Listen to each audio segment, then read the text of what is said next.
In this video, I'm going to give you 5 essential plugins that I use literally on every mix, if not every mix, 99% of the mixes that I do. If you're new to the channel, I'm Jason Damico, 2-time Carolina Music Award winner, 18-time Grammy considered artist and producer. And without further ado, let's dive into it. I've got, again, 5 plugins that I'm going to walk through today. And stick around, I've got a bonus one I want to show you.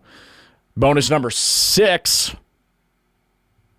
at the end, which you may think is not really a bonus one, but for me it is, and I'll show you why. The song I'm going to use today to talk about these plugins is, it just so happens to be one of my originals called Blues Star, and it features a good friend of mine, Tony Holiday, on harmonica. You can check out his link down below. I'm going to use this as an example today because there's a lot of different instrumentation in this song, and we'll go kind of towards the end so you can get a feel for the sound. Yeah,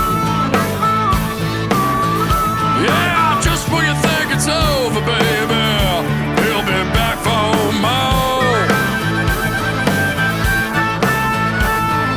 Drinking Jack from the bottle like a real blues star.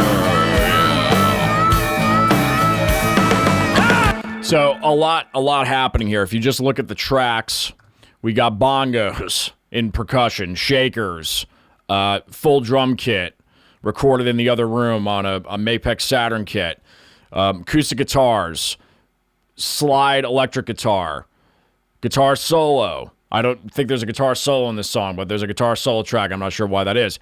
Like I said, blues harmonica, Tony playing harmonica, Hammond organ, vocals. So a lot happening here, and I think it's a great song to just dive into and see how these plugins are being used. So let's get into number 1, which is the very popular, and should not be a surprise, SSL G Channel. I have the Waves version, and I think originally I used to use the E channel, but over the years I've just found out for me to be that the G channel is just a little bit more rounder and a little bit more musical. And the G channel I'll typically use, it is my go-to. It's just turned into, especially for subtractive EQ, it's been my go-to. I do use it for boost, but in terms of regardless of genre, regardless of what project I'm working on, whether it's my own music, whether it's another artist or another client's music or project that I'm working on, the G channel it's like just unconsciously, I'll just grab it immediately as soon as I pull up a track. To give you an example, I mean, I'll just pick something here at random. I think I had a guitar bus that I was playing with the G channel. So let's kind of see what this track is. Let's open it up and see if it's a good example for utilizing this.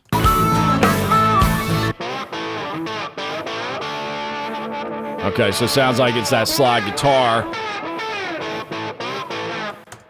Let's find some context. So it looks like I'm taking out a little bit of, or quite a bit of 2K and above, taking out some mud, around 300, and taking out a lot. I mean, look, anything below basically 100 is out.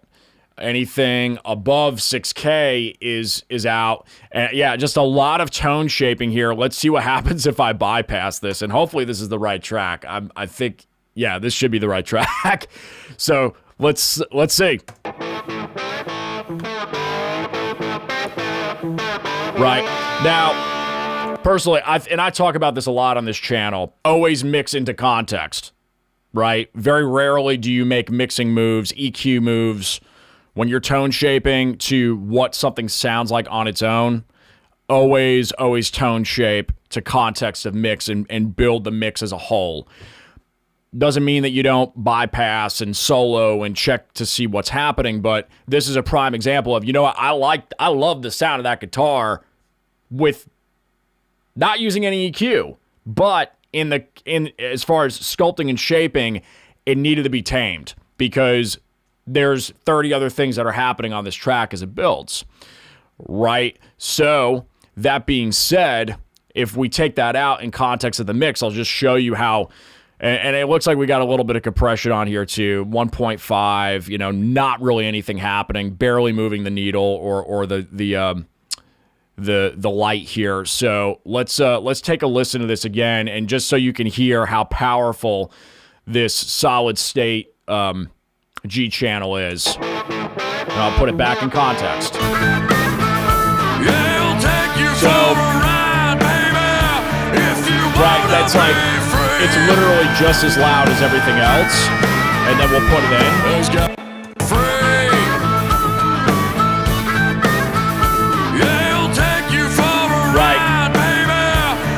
It's like if you think of a bowl of spaghetti, and if this guitar was a meatball, the bowl spaghetti's like this, and the meatball is like 2 fist size. Versus when you run the EQ with the G channel, it becomes a much more sizable ball. I have nothing but good things to say about the G channel. That's why I have it as number 1. This is really in no definitive order except just my workflow. And again, as you can hear, that's why I will go to the G channel pretty much every single time for subtractive EQ and shaping. Okay, moving on to numero dos. We have, as I look at my notes over here, we have the stock EQ3 7-band in Pro Tools. So for those of you that are not on Pro Tools, you could safely probably just plug in and insert whatever. I guess this would be a parametric EQ. Any type of regular parametric EQ that you have that's stock for Logic or Cubase or Ableton, whatever you're running. But for Pro Tools, it's this EQ3 7-band. And again, there's no rhyme or reason to what I'm doing here. I'm just like picking this track, seeing how I use this in real time, and we're just on the fly here. So I just picked up an acoustic guitar bus. Let's see what it did, and then we'll put it back into context and why it's as powerful as it is. So let's listen to these with what it's doing EQ-wise. It looks like we've got, some cuts. Again, subtractive, a lot of cuts. I very rarely use this plugin for additive. And really these days, I do a lot more subtraction than I do addition. Earlier on in my career, I was all about addition. Now I'm really about subtraction. So it just changes with how you want to do things. And how you hear things, and really the choices you want to make. But again, as far as one of the essential 5 plugins, this is definitely one of them. So let's take a listen for the second verse. And obviously there's G channel on this too, but we'll just focus on what this is doing, EQ3. So let's bypass. All right. Automatically a lot more honky, a lot more boxy sounding, right? Let's put it back in. And mind you, we're gain staging because in my mind or in my ears, whenever I did this, as you can see, this output, we increased by 3 dB.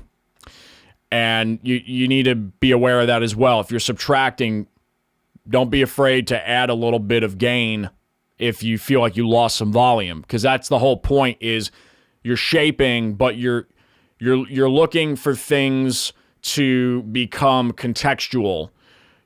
You're not looking to shrink the sound. You're looking to weave into the tapestry of the structure of the sound.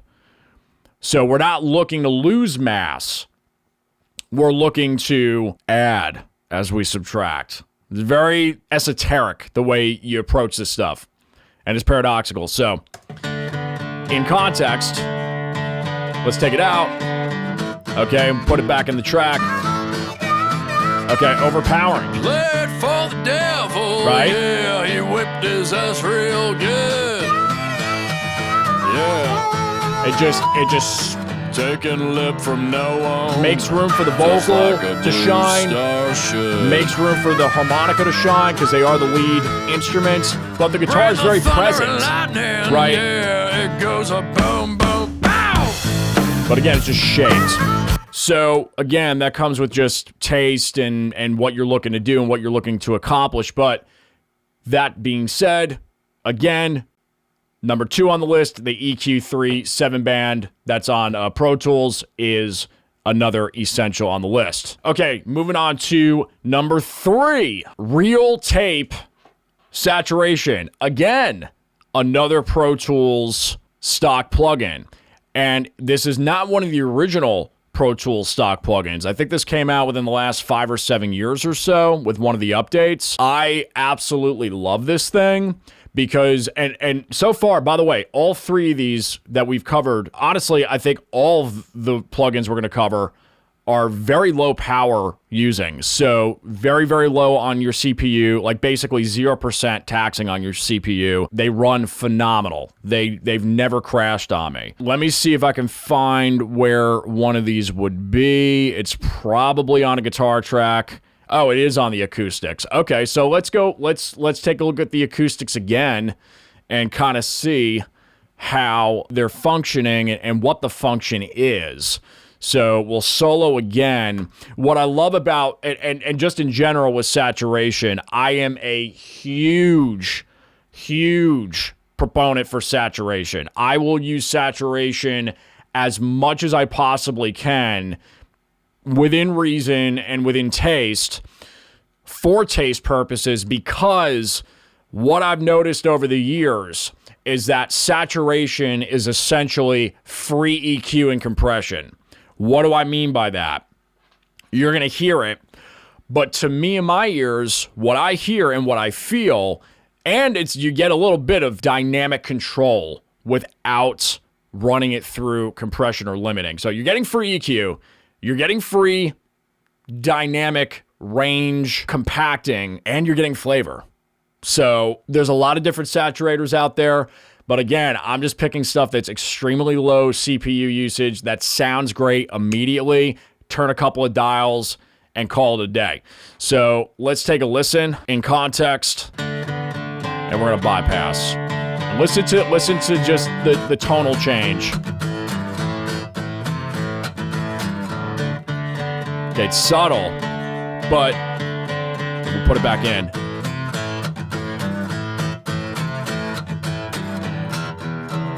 Okay, so this is the stuff that just makes the hair stand up on my arms. This is the stuff that I live for, is these like little geeky, minute changes that just automatically tighten things up and really shelve your elements in your mix.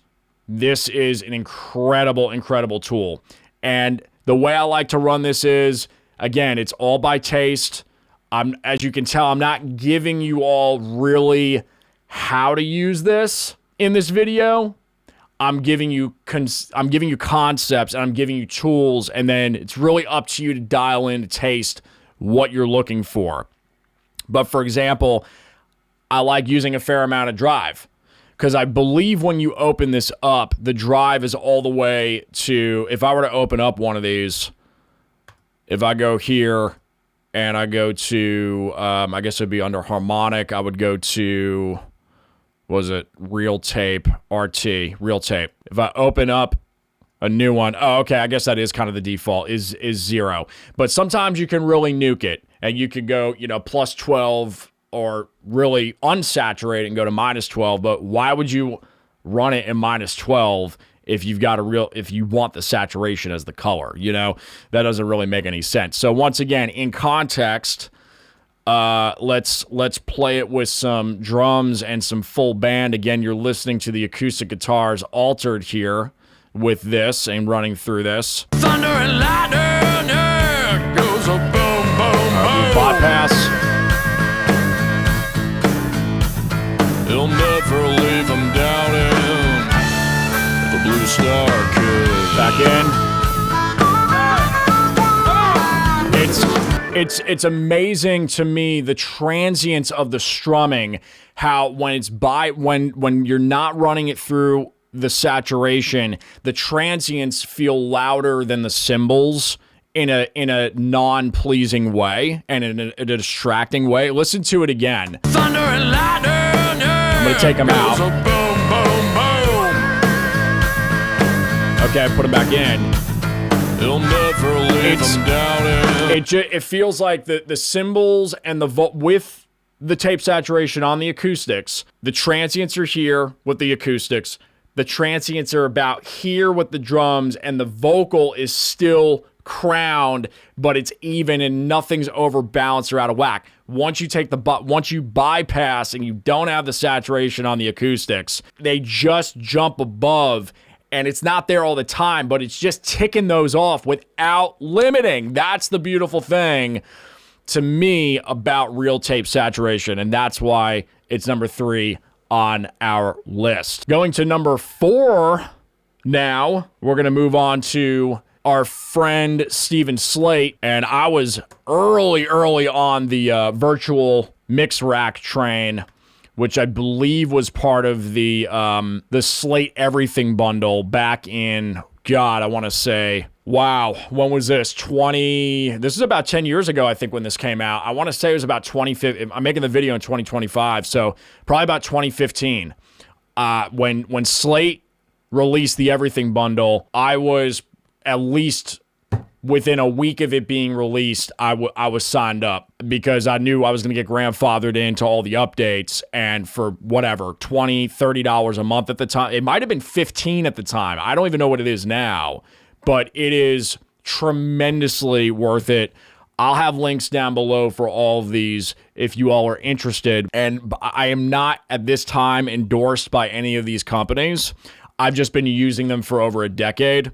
This is not a sponsored video. I probably should have said that up front. But again, these are just tools that I've used for well over a decade now, and they're just my go-to. So this is a little bit of a cheat on here because you have a lot of options with the virtual mix rack. It's kind of like its own library of plugins. That's essentially what it is. But I'll dial in on just one for now, and maybe I won't go to the master bus on that for now. I'll just scope in on perhaps. We already kind of looked at the guitar. I guess I could show you the guitar again. Let's go to the vocal. Let's check the vocal out. So let's go to the vocal track, and let's take a look and see. Here we go again with some saturation, but this is not tape saturation emulation. This is analog channel saturation emulation. And I really, really like what the New York Virtual Tube Collection, this emulator, does. So let's go and hear some vocal. Well, let's start from the beginning, and then we'll listen to it with the band. So let's hear the vocal soloed with and without this analog saturation, channel strip saturation. Up from the highway with a second-hand guitar. All right, we're going to bypass, take it out. He came up from the highway with a second-hand guitar, yeah. All right, we're going to find a vocal phrase where we can plug it in the middle. So we're going to hear it without, and then halfway in, I'm going to punch it in. He played for the devil, yeah, he whipped his ass real good. Okay, so this is extremely subtle, but it's not at the same time. What I want you to listen for is kind of this grain, this little bit of like grit, this little bit of exacerbation on this mid-range little hump that's created. But again, it's not EQ. It's just the saturation bringing up that quality. And it does wonders once we put it into the context of the mix, because you're getting more mid-range presence without changing your volume on a fader, without changing your EQ, and without playing with the dynamic range. Now, of course, we're using EQ on this vocal chain. We're not focusing on that in this video. Of course, we're using compression. Of course, we're using limiting. Yes, obviously. But listen to it again. I'm going to bypass, and then we're going to put it back in. He played for the devil, yeah, he whipped his ass real good. I'm just getting a lot more presence, and I'm getting more without turning the volume up, and that's the real beautiful thing about this.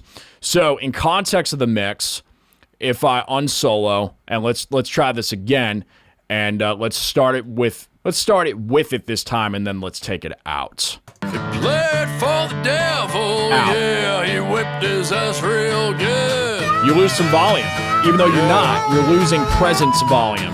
Taking lip from now on, just like a blue star should. Again, it's that mid-range that's competing once it's there. Take it out. Bring the thunder and lightning, yeah, it goes a boom, boom, pow! Again, it's subtle shelving. He'll bring the thunder and lightning, yeah, it goes a boom, boom, boom. Okay, and you can, again, I'm not going to show you kind of like, because we can be here for hours playing with knobs and showing you just, for example, I guess I could show you real quick. If we dial back the saturation. He played for the devil, yeah, he whipped his ass real good. Right, you can. Played for the devil, yeah, he whipped his ass real good. It's not air that it's adding. It's adding this kind of like upper mid-range grain. To me, it feels like it's like that. It's like the abrasive frequencies without being abrasive. That's what's really, really unique about it.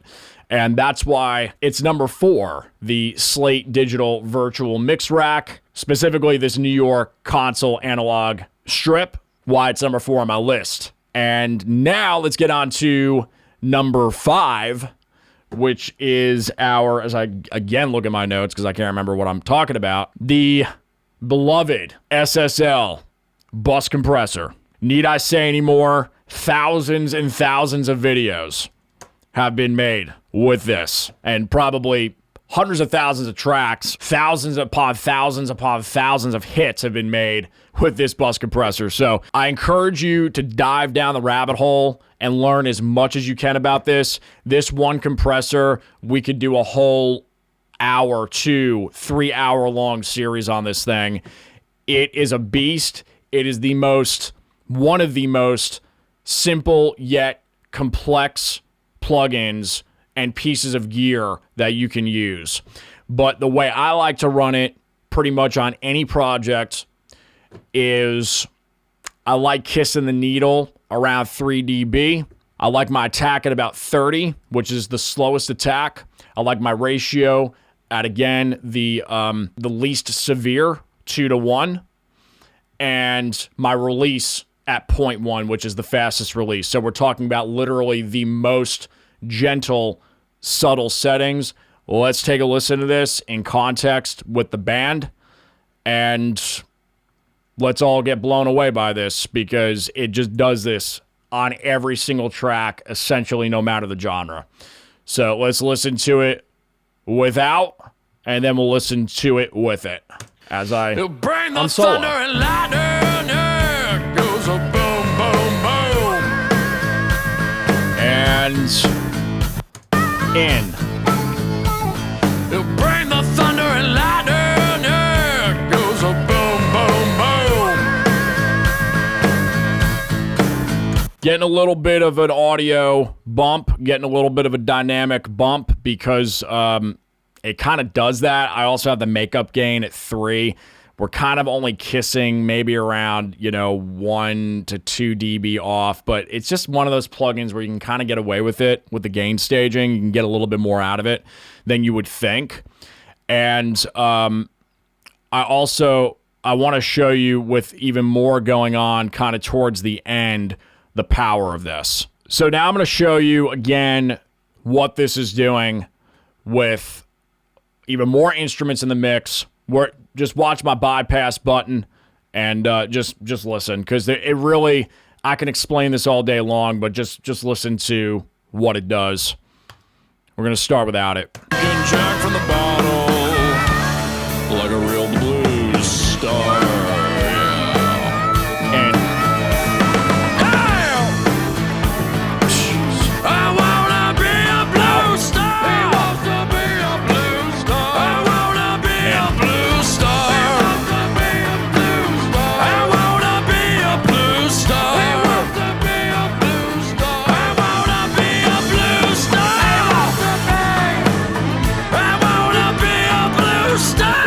Like I said, it's a little unfair because there is a bit of a volume bump there, but look, you do everything. It's not an exact science. You do everything to taste, but that's, like I said, that's part of the plugin. So you can really nuke it. I'll show you. If you go to a 10 attack instead of a 30, to me it feels a little bit squashed. You'd have to play with the threshold. I just like the way 30 sounds, and I like the way 2 sounds. I like the way 0.1 sounds. I just like the way it sounds in pretty much any application. So again, going for kind of like go-to settings real quick, that's what I would recommend, but have fun with it, play with it. I do some things on 4 from time to time. I do some things on 10 to time to time. Getting jacked from the bottle like a real blues star. Yeah. Right, 10 to me is just too aggressive. And I lose some of the definition of the instruments in the context of the mix.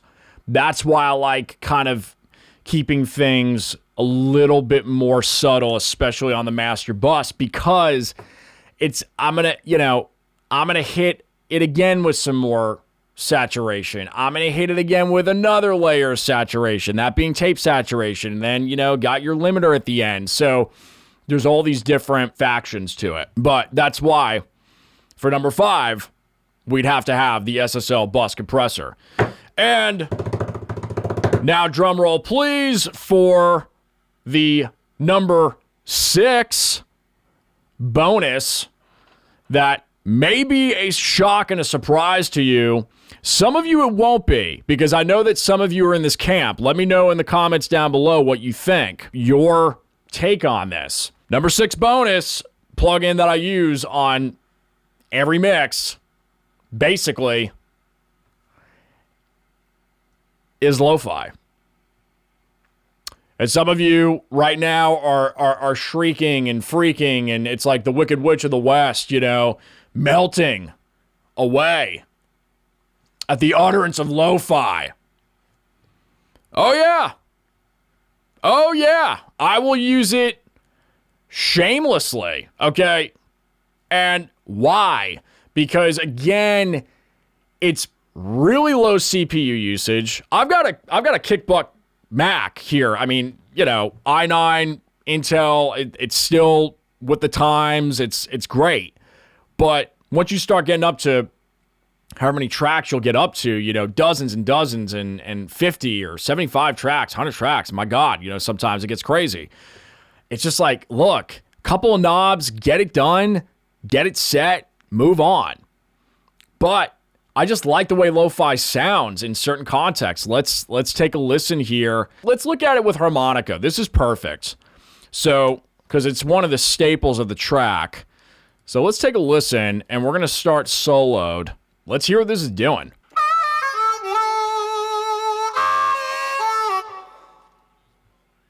All right, so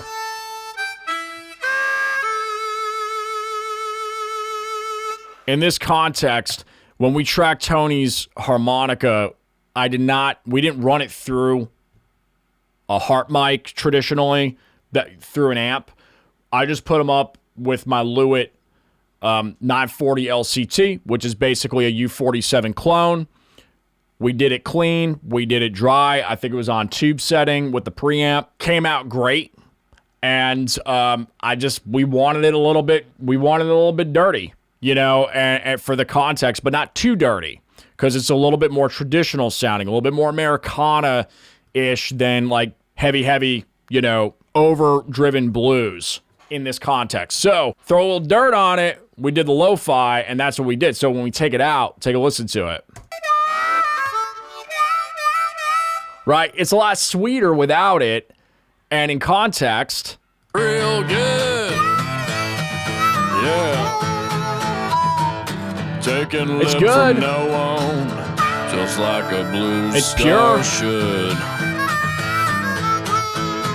but let's plug it in right here. Let's plug it in. Boom, boom. Right? Immediately gets more grainy and more. He'll never leave him doubting. The blue star could.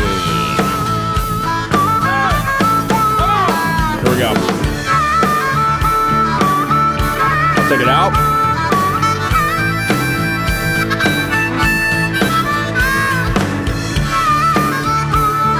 See,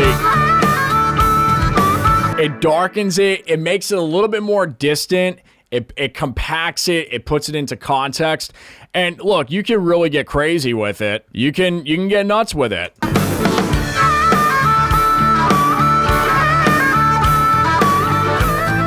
Right? But subtle movements. This thing does so much. I would recommend, my recommendation for lo-fi is start very subtle. And that's with it, pretty much any plugin in general. See what happens when you slam it, but start subtle. Just start seeing what, a little bit here does, a little bit there does. And, really to me, it only lo-fi on point 1 does something.